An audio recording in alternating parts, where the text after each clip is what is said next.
Chers amis, bonjour. Nous nous retrouvons à nouveau pour partager cette parole que le Seigneur nous propose à travers la liturgie. Et ce dimanche après Noël, c'est l'église Saint-Étienne de Statte qui nous accueille.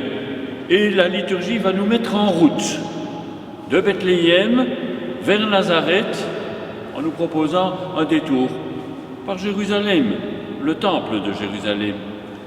Loin de l'anecdotique histoire, le parcours proposé par l'évangéliste Luc va nous amener à découvrir un petit peu plus profondément le mystère de l'enfant Dieu. Mystère du Verbe incarné, contemplé dans une mangeoire, mais surtout qui va s'accomplir dans l'humble quotidien inconnu. Il sera appelé Nazaréen. Il accomplit ainsi l'histoire du salut qui est désirée par Dieu, histoire d'alliance dont Abraham est la grande figure emblématique.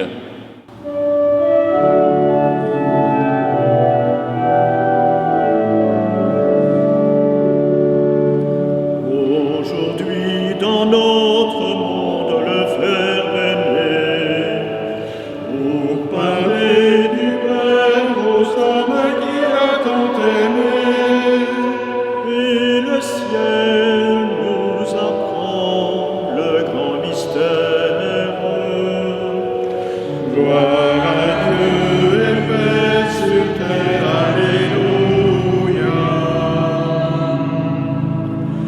Aujourd'hui dans nos ténèbres le Christ à lui, pour ouvrir les yeux des hommes qui vont dans la nuit. L'univers est baigné de sa lumière.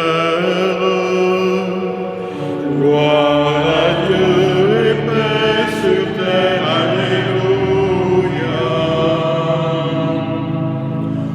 Aujourd'hui dans notre chair est entré Jésus, pour unir en lui les hommes qui l'ont attendu. Et Marie à genoux l'offre à son Père. Gloire à Dieu et paix sur terre, alléluia.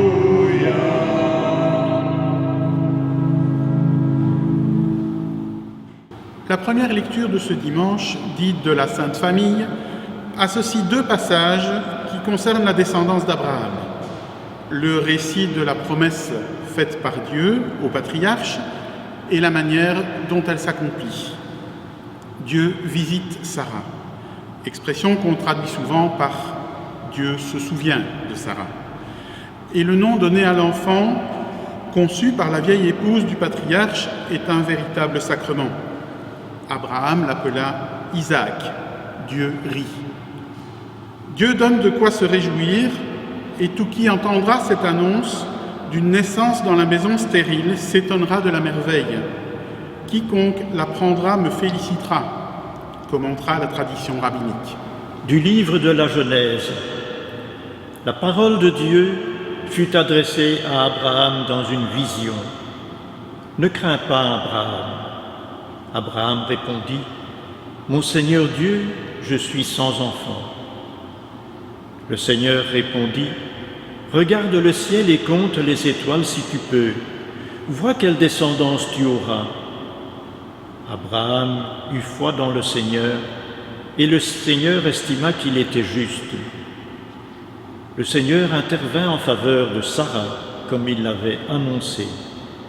Elle devint enceinte et elle enfanta un fils pour Abraham. Et Abraham donna un nom au fils que Sarah lui avait enfanté. Il l'appela Isaac.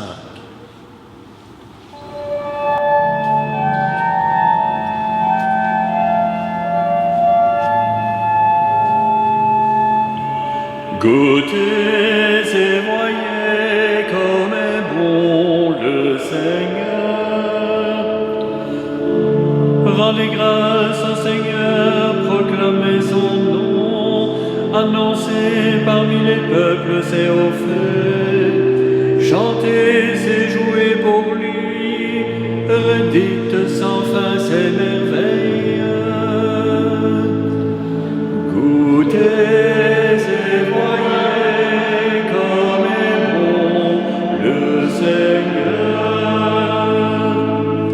glorifiez-vous de son nom très saint, joie pour les cœurs qui cherchent Dieu. Cherchez le Seigneur et sa puissance, recherchez sans trêve sa face. Goûtez et voyez comme est bon le Seigneur. Souvenez-vous des merveilles qu'il a faites, de ses prodiges, des jugements qu'il prononça. Vous, la race d'Abraham, son serviteur, les fils de Joseph qu'il s'est choisis. Goûtez et voyez comme est bon le Seigneur.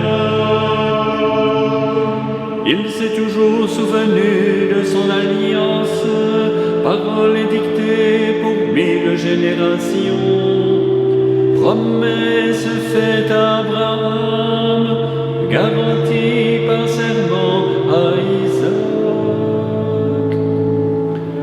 Goûtez et voyez comme est bon le Seigneur.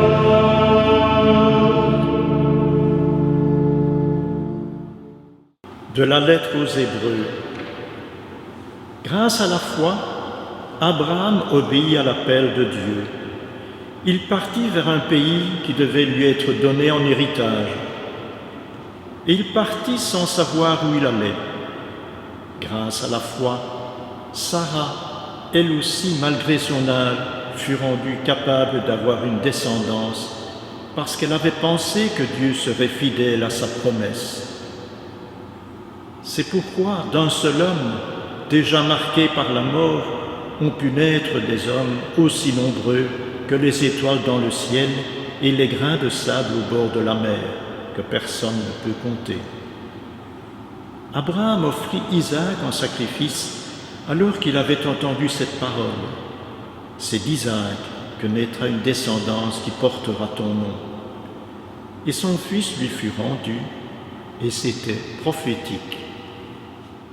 Dans sa longue réflexion sur la foi, l'auteur de l'Épître aux Hébreux exhorte le lecteur à vivre l'engagement chrétien en suivant l'exemple des grandes figures de l'histoire d'Israël. Le texte, repris par la liturgie, épingle les moments importants de la foi d'Abraham. Le départ de son pays pour recevoir le don gratuit de la terre promise, la naissance inopinée d'Isaac, l'épreuve d'Abraham invité à offrir l'enfant de la promesse, l'enfant reçu, offert en action de grâce et rendu en don renouvelé. Comment, avec toute la tradition des pères de l'Église, ne pas voir en Isaac la figure de Jésus, donné à Bethléem, offert sur la croix et offert à nouveau par sa résurrection.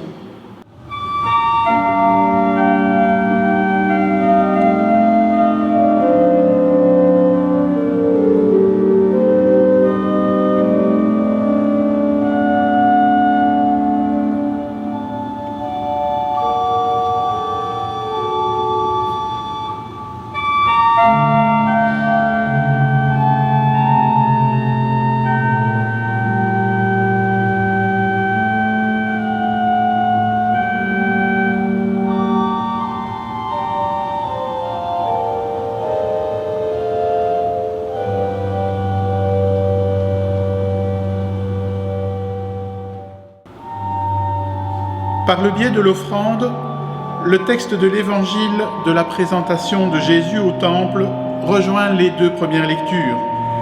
L'enfant donné à la crèche est offert à Dieu qui le rend, rendu à lui-même, annoncé pour ce qu'il est, relèvement pour beaucoup.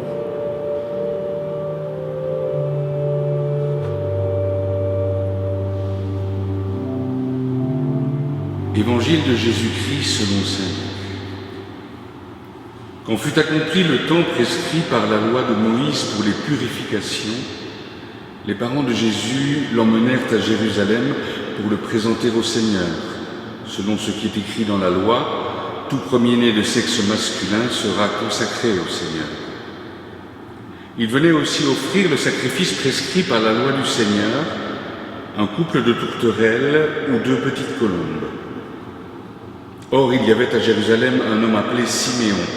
C'était un homme juste et religieux qui attendait la consolation d'Israël, et l'Esprit Saint était sur lui. Il avait reçu de l'Esprit Saint l'annonce qu'il ne verrait pas la mort avant d'avoir vu le Christ, le Messie du Seigneur. Sous l'action de l'Esprit, Siméon vint au temple.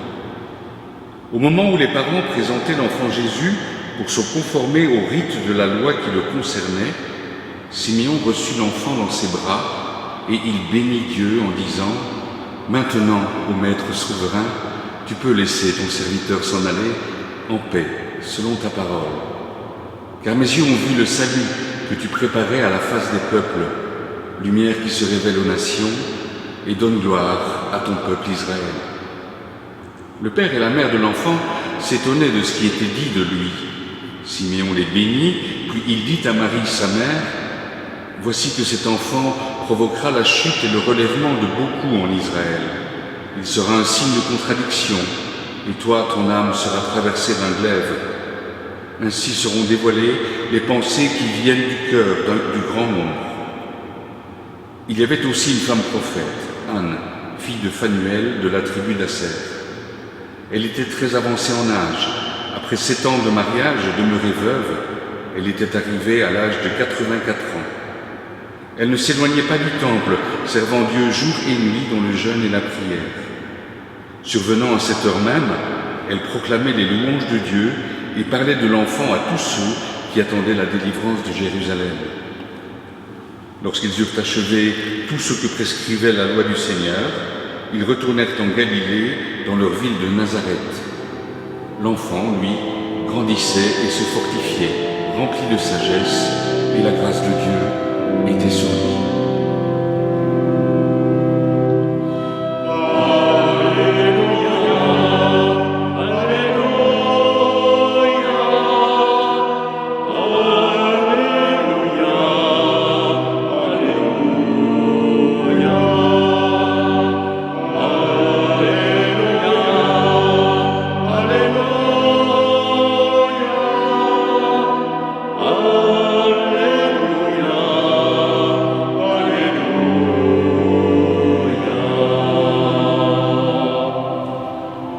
Il est juste et il est bon de te bénir, Dieu fidèle à tes promesses. Tu as donné à Sarah et à Abraham l'enfant qu'ils n'osaient plus attendre. Tu donnes aux hommes bien plus qu'ils n'osent espérer. Ton propre enfant, ton Fils unique, Jésus-Christ notre Seigneur. Tu donnes à tous ceux qui marchent dans les ténèbres le regard de la foi. Remplis-nous de ton esprit. Permets-nous de tenir à bout de bras celui que tu nous offres comme sauveur à tous les hommes.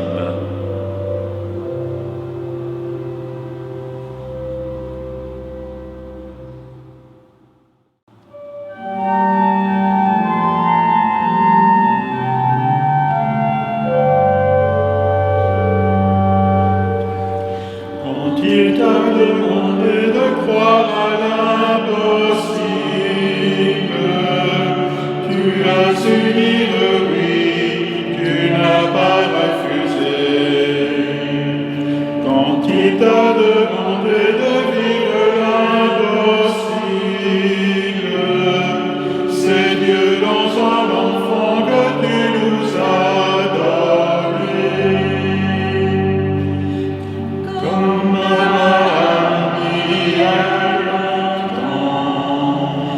tu as défait le nid douillet des habitudes, comme Abraham il y a longtemps. Tu es passé par des déserts d'incertitude. Quand il t'a demandé de croire à l'impossible, tu as su dire oui, tu n'as pas refusé. Quand il t'a demandé de vivre l'impossible,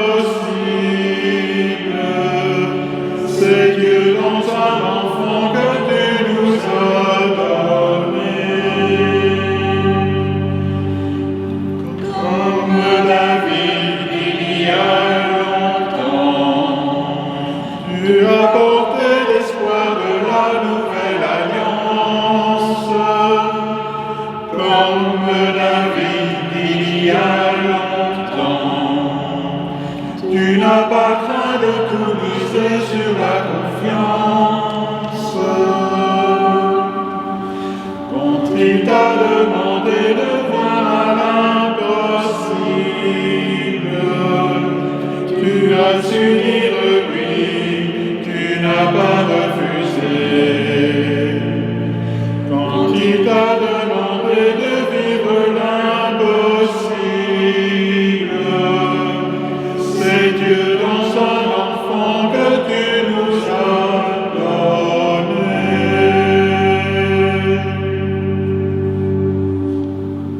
Peut-être l'un des grands changements qui persistera au-delà de cette pandémie est-il la valeur retrouvée du cercle intime, de la famille. Au-delà des contraintes, le confinement est aussi un retour de la proximité, certes avec ce qu'elle peut avoir de tragique, et on sait que la violence intrafamiliale a hélas augmenté ces derniers temps, mais surtout avec ce qu'elle a de plus essentiel, de plus vital et de plus beau, l'amour de ceux qui nous entourent. Nos relations personnelles ont été rapprochées tout au long de l'année écoulée, et le changement durable que nous devrions apercevoir, c'est qu'elles ont gagné en profondeur, et que cette profondeur rejaillira sur le monde. Aujourd'hui, nous fêtons la Sainte Famille, ce qui nous renvoie à l'image très concrète de la nôtre. Je ne vais pas vous parler de ma famille, mais permettez-moi de vous faire découvrir un peu de la spiritualité dominicaine. Notre ordre se considère en effet comme une famille, avec des frères et des sœurs, religieux et laïques, une famille où l'on s'aime et parfois se déchire, où l'on ne s'est pas choisi, mais vivons ensemble, unis par une intention et un destin qui nous dépasse et nous soude. Toutes les familles ont leur esprit, leurs règles, leurs rites. Qu'est-ce qui fait une famille ?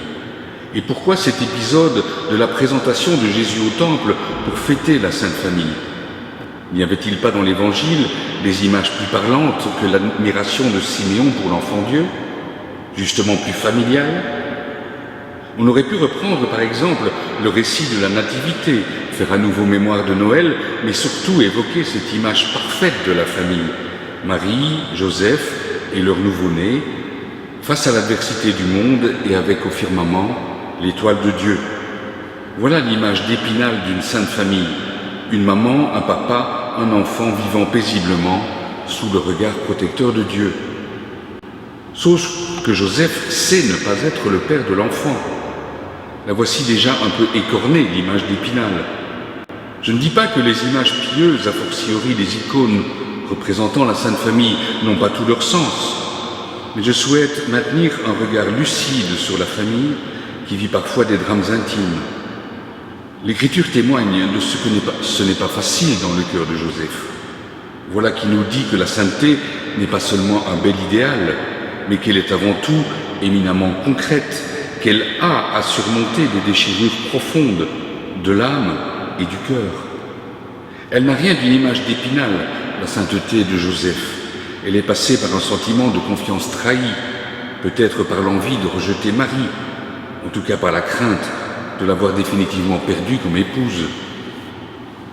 Si on y pense bien, elle est passée par un sentiment de ruine, la Sainte Famille, en tout cas par une crise profonde. Quelle folle espérance pour nous, comme l'a si bien proclamé Siméon. Au-delà de la crise, la Sainte Famille réalise en effet le salut. Les lectures d'aujourd'hui nous présentent la famille comme éminemment liée à la foi. C'est de la foi d'Abraham qui lui vient une descendance. C'est la foi de Siméon qui se voit comblée par la venue de la famille de Jésus au temple. Toute famille est le fruit d'une espérance et le lieu où cette espérance se réalise. La famille est par excellence le lieu de la foi concrète.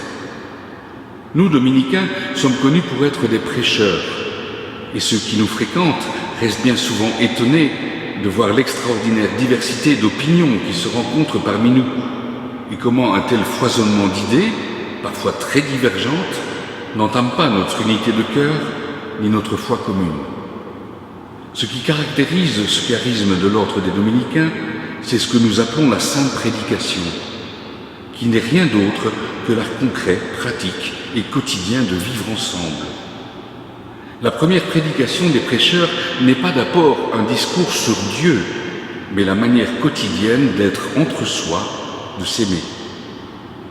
La première et la plus authentique prédication chrétienne, ce ne sont pas des mots, mais la vie de nos communautés, de nos familles, comme somme de nos diversités.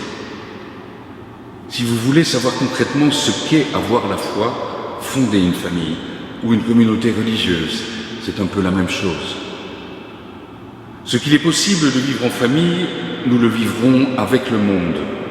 Et l'importance retrouvée, peut-être grâce à cette pandémie, du caractère essentiel et sauveur de la proximité entre nous, est le gage, je crois, de l'endemain du fraternel entre tous.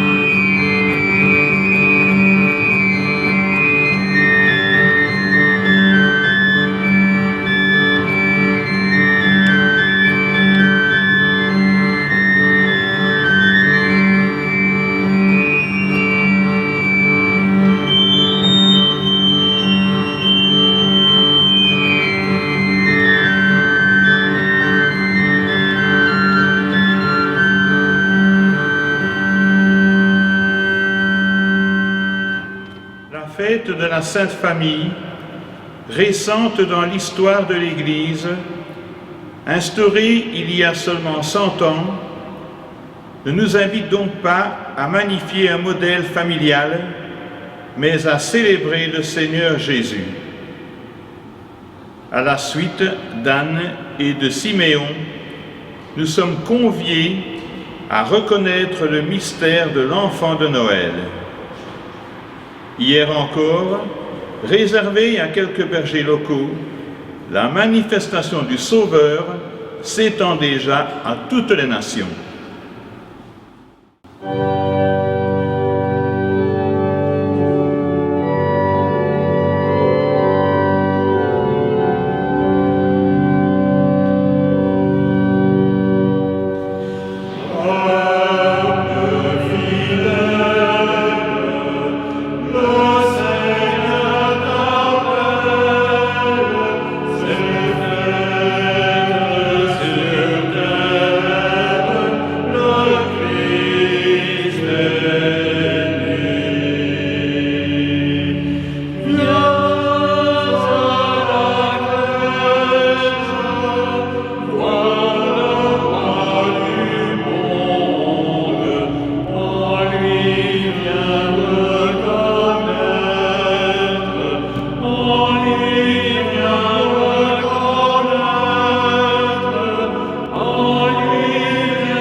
Peut-être plus, presque toute une vie, pour que le Verbe puisse devenir parole d'homme. Mettons-nous à l'écoute du mystère de Nazareth. Nazareth est l'école où l'on commence à comprendre la vie de Jésus, l'école de l'Évangile. Ici, on apprend à regarder, à écouter, à méditer et à pénétrer la signification si profonde et si mystérieuse de cette très simple, très humble et très belle manifestation du Fils de Dieu. Peut-être apprend-on insensiblement à imiter, comme nous voudrions redevenir enfants et nous remettre à cette humble et sublime école de Nazareth. Une leçon de silence d'abord.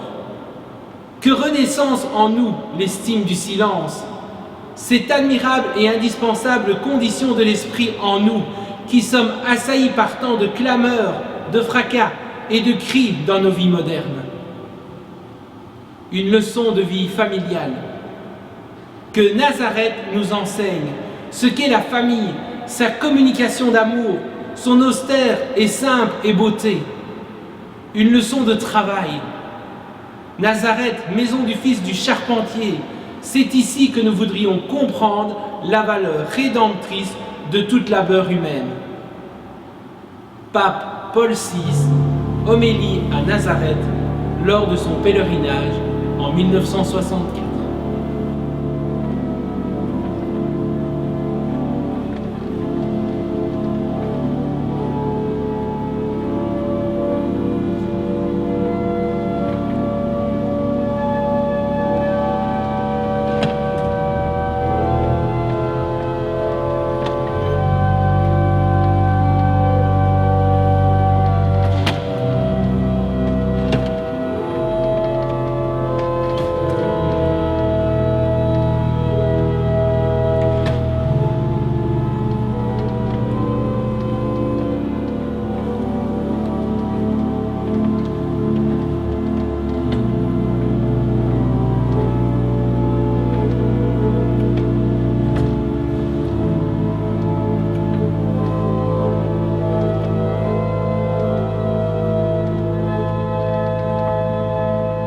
Il nous est bon de te rendre grâce, Père très saint, Père de toute paternité. Un enfant révèle ton visage d'éternité. Sur lui resplendit la lumière de ta face. En ses traits, nous reconnaissons la marque de ton amour. Oui, un enfant nous est né, un fils nous est donné. Il ne parle pas encore, et pourtant, c'est ta parole éternelle qui se donne à entendre. Il ne fait rien encore, et pourtant, c'est déjà ta miséricordieuse sollicitude qui se manifeste. Béni sois-tu pour l'enfant qui vient de toi et en qui s'accomplit ta promesse, le don de ton royaume. Et béni sois-tu pour l'homme de Nazareth. En lui, tu nous révèles ce que tu veux pour tout homme et pour l'éternité. Faire de nous des fils adoptifs en ton bien-aimé. Bénissons Dieu en assumant notre quotidien. Il est le lieu où advient sa promesse. Prions-le au nom de tous ceux que la vie malmène.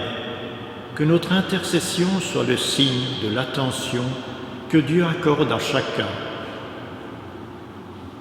Pour ceux qui mettent leur confiance en toi, Seigneur, nous te bénissons. Et pour ceux qui sont sans espérance, nous te prions. Pour ceux qui, dans la patience de leur foi, restent fidèles, nous te bénissons. Et pour ceux que les duretés de la vie font douter de ta bonté, nous te prions. Pour ceux qui, avec entêtement, se battent depuis des mois pour que la maladie n'ait pas le dernier mot, les malades qui luttent, les médecins et les infirmiers qui s'épuisent en soins, les familles qui donnent le meilleur possible, nous te bénissons. Pour ceux qui subissent le poids de l'épreuve, nous te prions. Dieu notre Père, celui que Marie et Joseph t'ont présenté, celui que Siméon a tenu dans ses bras, nous l'accueillons, nous t'en prions. Accorde-nous d'être au milieu des hommes les témoins de sa lumière, pour que transparaissent aujourd'hui encore tes promesses.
Un enfant parle de Dieu.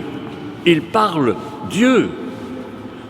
Un nouveau-né dit l'alliance de Dieu avec la vie de chaque homme, nulle nuit ne peut désespérer qu'un matin nouveau se lève. Chers amis, vous qui nous écoutez, vous qui êtes en communion avec nous, c'est avec le sourire de l'enfant de Noël, avec la force de provocation de la parole du prophète de Nazareth, que je voudrais terminer cette célébration sans doute, mais aussi terminer cette année avec vous. Voici la consolation pour tout homme, annonçait l'Évangile. Nous n'aurons pas assez de toute une nouvelle année pour découvrir la force d'une telle annonce, pour que 2021 soit une année de grâce et de bienfaits, une très bonne année. Nous pensons tout spécialement à vous qui êtes peut-être seuls aujourd'hui, à vous qui peut-être luttez contre la maladie, mais nous pensons aussi à tous ceux qui vous aident jour après jour pour que cette année décidément particulière que nous laisserons derrière nous sans grand regret puisse s'ouvrir sur une année que nous espérons la meilleure possible pour chacun d'entre vous et pour tous ceux qui vous sont proches. Bonne année à vous de tout cœur, au nom de toute l'équipe qui prépare avec nous semaine après semaine ce partage de la parole qui nous vient d'ailleurs, la parole de Dieu lui-même. Au revoir.